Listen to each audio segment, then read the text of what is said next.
देखिए, दलितों की जगह तो आज भी मनुस्मृति के हिसाब से सवर्णों के पैरों में ही है। और वो पैरों में समझते हैं, यही कारण है कि सिर्फ इतनी सी बात से उसके अहंकार को चोट लगी कि एक दलित होकर के हमें मजदूरी करने से मना करता है तो उसके बाल काट दिए। अब बाल काटने वाली बात ये पहली बार तो नहीं हुई, इससे पहले भी बहुत सारी घटनाएं हुई, उस पर भी हम आपको इंटरव्यू और हम लोग चर्चा कर चुके हैं देश के अंदर। कभी तो जूती में डाल के पेशाब पिलाया जाता है, कभी इनकी मूंछ काट दी जाती है, कभी इनके बाल काट दिए जाते हैं, कभी घोड़ी से उतार के फेंक दिया जाता है। अब समझ में ये नहीं आता कि जब इस भारत को अमृतकाल भी कहा जा रहा है, आजाद भारत भी कहा जा रहा है, तो मैं ये पूछना चाहती हूँ कि आजाद भारत के जो गुलाम नागरिक हैं ये कब अपनी आजादी को समझेंगे? ये कब इन गुलामी के जंजीरों का जकड़ा हुआ गांव छोड़ेंगे? जब सड़ी गली व्यवस्था गांव में तुम्हारा पीछा नहीं छोड़ रही है तो गांव तुम्हारे लिए क्यों इतना मोह का माया बना हुआ है? क्यों तुमसे गांव नहीं छूट रहे? सबसे बड़ी बात ये, आज से लगभग 100 साल पहले बाबा साहेब डॉक्टर अम्बेडकर ये बात जब कहते हैं 1922 में कि तुम शहर अपना गांव छोड़ो शहर जाओ, शहर छोड़ो महानगर जाओ, और महानगर छोड़ो तुम विदेशों तक में पढ़ने जाओ, और अगर तुम पढ़ाई कर चुके हो और तुम्हें बिजनेस की ओर जाना है तो तुम बिजनेस की ओर जाओ। तो ये दलित कर क्या रहे हैं? ये किसकी बात मान रहे हैं? देखिए, मूछ उसी दलित की कट सकती है जो डॉक्टर अम्बेडकर को नहीं मानता होगा, क्योंकि उसके अंदर दम नहीं कि वो अपनी मूछ बचा ले।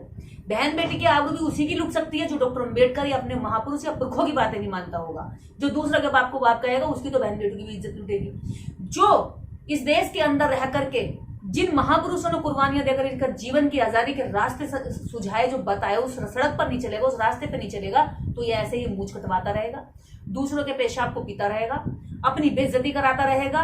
गांव देहात छोड़ो, ये शहरों तक में भी ये दबा कुचला और दबा होकर के रहेगा, अपना नाम छुपा कर रहेगा, सरनेम छुपा कर रहेगा। तो ऐसे दलितों को मैं कह देना चाहती हूँ कि अगर तुम अपनी मूछ ही नहीं बचा सकते तो तुम पे लानत है। तुम घर की बहन बेटियों की क्या ही इज्जत बचाओगे? तुम्हें शर्म आनी चाहिए। मैं कहती हूँ कि तुम जैसे जो अपनी मूछें नहीं रखा सकते वो अपनी बहन बेटियों की इज्जत बचाने के कतई भी काबिल नहीं है। पता नहीं तुम्हारी बहन बेटियों की दिन भर में कितनी बार जो है इज्जत पर नजर डाली जाती होगी। तो ऐसे दलितों को तो वैसे भी डूब कर मर जाना चाहिए। ऐसे कायर, ऐसे मरने वाले, ऐसे मूछ कटाने वाले, घोड़ी से गिरने वाले या दूसरों के जूती में पेशाब पीने वाले दलितों का करना ही क्या है? ऐसे दलितों के भारत का सपना नहीं देखा था डॉक्टर अम्बेडकर ने। उन्होंने देखा था कि ऐसे दलितों का भारत हो जो बौद्धिस्ट हो, जो वैचारिक हो, जो अपनी सेल्फ सुरक्षा कर सके। मैं बार बार ये बात कहती हूँ, एक छोटा सा जीव भी, अगर आप एक छोटे कीड़े को भी मसलते हैं, उस पर भी अगर हमला करते हैं, तो वो भी अपनी बचाव के लिए कोई एक्ट करता है, हलचल करता है, मूवमेंट करता है। ये कैसा मरा हुआ समाज है दलितों का कि अपनी बचाव की सुरक्षा के लिए नहीं कर सकता। और मैं ये कहती हूँ, जो अपनी बचाव की सुरक्षा नहीं कर सकता उसकी कानून भी सुरक्षा नहीं कर सकता। जब अपनी सुरक्षा ये दलित खुद नहीं जानते, अपने अधिकार खुद नहीं जानते, तो इन्हें कानून भी कैसे सुरक्षा दे देगा? बाबा साहब का बना हुआ कानून भी कैसे सुरक्षा दे देगा? कोर्ट भी कैसे सुरक्षा दे देगा? और थाना भी कैसे इनके घर जाकर के इनसे कहेगा जी आओ हमारे यहाँ थाने में एफआईआर लिखवाने आओ, जब इन्हें यही नहीं पता कि मेरे अधिकार क्या है। जो अधिकारों के प्रति सोया रहता है, कोई भी आकर के उसका शोषण कर लेता है, कोई भी उसके अधिकारों पर हमला कर लेता है। यही कारण है कि दलित वर्ग जब तक रामायण, महाभारत, कथा, भागवत, सुंदरकांड, बंदरकांड पढ़ता रहेगा तब तक ये संविधान से दूर रहेगा। और संविधान से जब तक दूर रहेगा, जब तक अपने अधिकारों से दूर रहेगा, कानूनी जानकारी से दूर रहेगा, तब तक ये मरता पिटता ऐसे ही छिपता रहेगा। लेकिन सवाल ये भी है कि जो लोग दलितों का वोट लेते हैं, सरकार बनाते हैं, सुरक्षा का उन्हें भरोसा देते हैं, तो फिर अभी तक मतलब 75 साल बाद भी उनको सुरक्षा नहीं मिल पा रही है। देखिए, अगर आप पॉलिटिकल बात करेंगे तो पॉलिटिकल जो पार्टियां हैं, ये जो दलित है, ये फुटबॉल की तरह है। कभी बीजेपी इसके साथ लात मार के खेल लेती है तो कभी कांग्रेस खेल लेती है। और ये दलित भावनात्मक रूप से कभी कहता वो अच्छा बोल रहा तो उधर चला जाता, कभी सोचता बीजेपी अच्छा बोली तो उधर चला जाता। तो ये बिन पहनने की तरह जो लुढ़कने वाला लोटा बना हुआ ये समाज है, जिसकी अपनी विचारधारा नहीं बन रही, जिसका अपना कोई धर्म नहीं बन रहा, जिसकी अपना कोई सामाजिक सिस्टम नहीं बन रहा है, तो ये बिखरा हुआ, छितरा हुआ और टूटा फूटा समाज ऐसे ही दुश्मन के हाथों से खेलता रहेगा। तो मैं यही बात हमेशा बार बार चेता रही हूँ कि पहले तो अपने राइट्स को जानिए, उसके बाद उनके लिए जागरूक होइए और जागरूक होकर के एकजुट होइए। अगर एकजुट भी नहीं हुए तो आप मारे जाओगे एक एक करके, इसी तरह से बेइज्जत करके समाज के अंदर। आपने कभी सुना है कि किसी चमार ने किसी ठाकुर की मूंछ काट दी? सुना है? कभी आपने सुना है कि किसी वाल्मीकि ने किसी ब्राह्मण के घर जाकर उसकी लड़की छेड़ दी या रास्ते में पकड़ के छेड़ दी? सुना है कभी? ये घटनाएं क्यों नहीं आती देश के अंदर? अगर जातिवाद नहीं है तो सामान्य घटनाएं आनी चाहिए ना, दोनों तरफ से आनी चाहिए। मैं लड़की को छेड़ना या रेप का मैं समर्थन नहीं कर रही हूँ, लेकिन इन घटनाओं में पात्र आप देखिए, कैरेक्टर क्या है, पीड़ित का जो कैरेक्टर होता है हमेशा वो दलित ही क्यों होता है? वो दलित की औरत है, उसकी बेटी ही क्यों होती है? वो हमेशा उसी का दर्द क्यों होता है? दलित हमेशा विक्टिम ही क्यों होता है? दलित कभी एक्ट करने वाला क्यों नहीं होता? हमला करने वाली स्थिति में क्यों नहीं होता? क्योंकि दलित इतना आक्रामक नहीं होता। दलित में ह्यूमैनिटी होती है, वो मानवता के आधार पर चलता है। वो शोषण झेल रहा है। लेकिन मैं ये कह रही हूँ, अति जो होती है, कहते हैं ना, अति का बरसना भला, ना अति की बरसनी धूप, ना अति का बरसना भला, ना अति की भली धूप, और ना अति का बोलना, ना अति का चुप। तो ये जो समाज अति कर रहा है ना चुप रहने की, ये इसकी चुप्पी, इसकी बहनों की, इसकी बेटियों की, इसकी जंगल की, जमीन की और इसकी आबरू की हर तरह से लुटवाई करवाएगा और करवा रहा है। जो इज्जत अपनी मूंछों के लिए ना बचा सके, एक मच्छर भी अपनी मूंछ को लेके उड़ता है, एक चूहा भी अपनी मूंछ को लेके लंबा लंबा घूमता है। ये दलित नहीं घूम सकता। इस देश के अंदर चूहों से भी ज्यादा बुरी स्थिति तो दलितों की भाई साहब, और क्या ये इससे बुरा हाल होगा? लेकिन जो गरीब हैं, जो कमजोर तबके में रह रहे हैं, जहाँ पर बहुत ज्यादा बैकवर्ड इलाका है, वो लोग क्या करें? वो कैसे लड़ाई करें इन लोगों? उनके हाथ पैरों में जान है ना। मैं ये कह रही हूँ, जितने भी गरीब तबका, जहाँ आपके पास गांव में ना आपके पास खाने को है, ना आपके पास जमीन है, ना आपके पास जायदाद है, ना आपके पास बहुत बड़ा भवन बनाया हुआ आपने कि बड़ी अच्छी इमारत बना रही है, इसको छोड़ते नहीं जा सकते, बाप दादाओं की इमारत मिली हुई है, इससे बड़ा मोह प्यार है। एक झोपड़िया टूटी हुई तुम्हारे पास, और तुम्हारे पास कुछ नहीं है वहां से जाने के लिए, तो उस झोपड़िया को छोड़ करके अपनी पूरी पीढ़ियां उस झोपड़ी के नीचे क्यों बर्बाद कर रहे हो? निकल करके शहरों की ओर जाओ ना, छोटा छोटा काम कर लो। जरूरी नहीं कि तुम्हें बड़ा सा बिजनेस मिलेगा और तुम उस एम्पायर के मालिक बनने के लिए तुम शहर जाओगे। अरे मैंने ये देखा है कि मेरे खुद के गांव से जिस व्यक्ति ने गांव छोड़ दिया था 20 साल पहले, जिस व्यक्ति ने डॉक्टर अंबेडकर को पढ़ लिया था 10 साल पहले, उसके घर में परिवार में तरक्की हुई है, उसके बच्चों ने शिक्षा, उसके बच्चों ने एजुकेशन ली है। जो पिछली पीढ़ी के लोग जो बौद्धिस्ट बन गए थे, उनके बच्चे आज विदेशों में पढ़ रहे हैं। ठीक है, जिस सड़ी गली व्यवस्था में, जिस धर्म में आपको नीच माना जाता हो, मच्छर, चूहे, कीड़े मकोड़ों से भी ज्यादा छोटी आपकी वैल्यू आकी जाती हो, तो आप पढ़े पढ़े कर क्या रहे हो? इसका मतलब तो आप गुलामी का मजा ले रहे हो, आपको गुलामी में आनंद आ रहा है। गुलामी छोड़ने के लिए सारा रास्ता डॉक्टर अंबेडकर देकर गए। जब तक डॉक्टर अंबेडकर की कही बात नहीं मानेंगे, तब तक ही ऐसे ही गुलामी को झेलते रहेंगे, मार खाते रहेंगे, पिटते रहेंगे। मुझे अब मूंछ कटवाने वाले से कोई भी संवेदना नहीं है। अगर तेरी मूंछ वो काट रहा है तो तू 10 की पकड़ कर मूंछ काटता क्यों नहीं है? तेरे हाथ टूटे हुए हैं क्या? तेरे घर में परिवार में औरतें नहीं है? ये औरतें दिन भर में जो हंसिया दनाती चलाती हैं दूसरों की खेती किसानी काटने के लिए, तुम्हारी सुरक्षा के लिए नहीं चला सकती? या तुम जो हाथ पैर चलाते हो घर में अपनी औरतों पर मारने के लिए, जब दुश्मन तुम्हारी मूंछ काटता तब तुम्हारे हाथ पैर टूट जाते हैं, जब इनमें जान नहीं होती है? यही दलित समाज अपनी औरत पर मर्दानगी दिखाता है दारू पी करके, लेकिन जब इसकी इज्जत पर बार होता तब ये मर्दानगी भूल जाता है।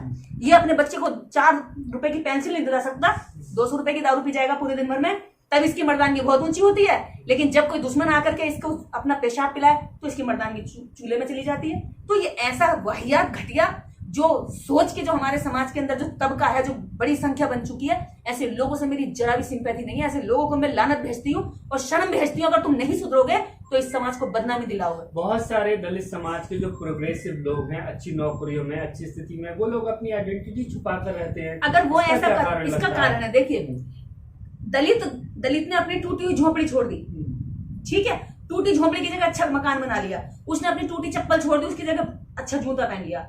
उसने अपने फटीचर जो चिथड़े पहनता था गांव में, फटे हुए कपड़े, वो भी छोड़ दिए। उस खोल से भी निकल के आगे वो सूट बूट पहनने लगा। लेकिन जातिवाद का जो कीड़ा है दिमाग के अंदर, कहते हैं ना कि जातिवाद केवल सवर्णों में नहीं है। आपको बहुत अच्छे से समझनी होगी ये बात। जातिवाद केवल सवर्णों में नहीं है, जातिवाद अवर्णों में भी है। जो जाति से नीचे, उनके अंदर सबसे ज्यादा जातिवाद है। कैसा जातिवाद? कि वो डरता है कि यार किसी को ये पता चल गया मेरी जाति ये है तो वो मेरी इज्जत छोड़ देगा। तो ये सबसे गंदा और घटिया जातिवाद है। वो तुम्हें नीच मानते हैं, इसमें कोई बड़ी बात नहीं, कोई किसी को नीच मान सकता है, लेकिन तुम खुद को खुद नीच मान रहे हो, इससे ज्यादा घटिया बात तुम्हारे लिए कुछ हो ही नहीं सकती।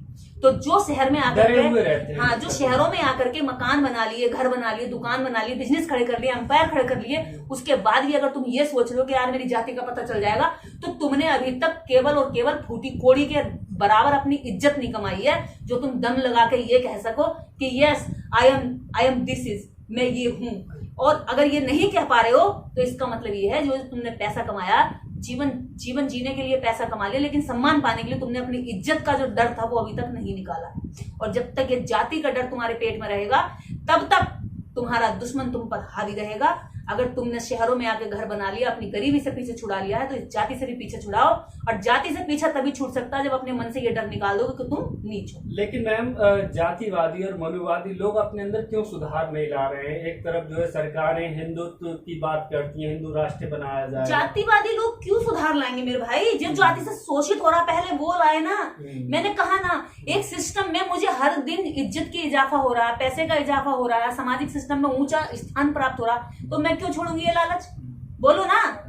जिसका इसमें नुकसान हो रहा है वो इस सिस्टम को बदलेगा। और रही बात, कहते हैं कि सारे हिंदू एक हो जाओ, तो सारे हिंदू एक होने वाले वो सारे जितने भी बनते हैं कि हम बहुत बड़े पुरुष हैं, बहुत बड़े मर्द हैं, हिंदू एकता बना रहे हैं, वो सारे हिंदू आकर के अभी दलित भाई के साथ अपनी मूछें कटवा में कहना कि भाई एक बात, दलित भाई की मूछ कटी है, हम सारे हिंदू होने की बात हुई तो हम सबकी मूछें कटेंगी। अगर एक बहन की इज्जत की अगर हमला होता है तो उस अपराधी उस दलित बेटी के लिए सारी जाति के लोग खड़े हों, तभी तो पता चलेगा हिंदू राष्ट्र बन रहा। किसका हिंदू राष्ट्र बन रहा? जाटव हिंदू राष्ट्र बन रहा। जाटव का हिंदू राष्ट्र बनाओगे, बंगी का हिंदू राष्ट्र बनाओगे, कुर्मी का हिंदू राष्ट्र बनाओगे, लोधे का बनाओगे, जाट का बनाओगे, ठाकुर का बनाओगे, मराठा का बनाओगे, क्षत्रिय का बनाओगे, ब्राह्मण का बनाओगे, किसका राष्ट्र बनाओगे? हिंदू के अंदर 6743 जातियां हैं, तो इसका मतलब ऑलरेडी हिंदू धर्म 6743 जातियों का धर्म बनेगा, राष्ट्र बनेगा। तो ये तो इतना बिखरा, इतना विखंडित, इतना आपस में टूटा फूटा लड़ाई झगड़ों का राष्ट्र बनेगा। यहाँ पर ब्राह्मण जो है क्षत्रिय को नीच समझेगा, और क्षत्रिय जो वैश्य को नीच समझेगा, और वैश्य और बाकी नीचों को नीच समझेगा। शूद्र जो नीचे की ओबीसी की जो जातियां वो दलितों का अछूत समझेंगी, और दलित जो आदिवासी को अपने से दूर समझेगा।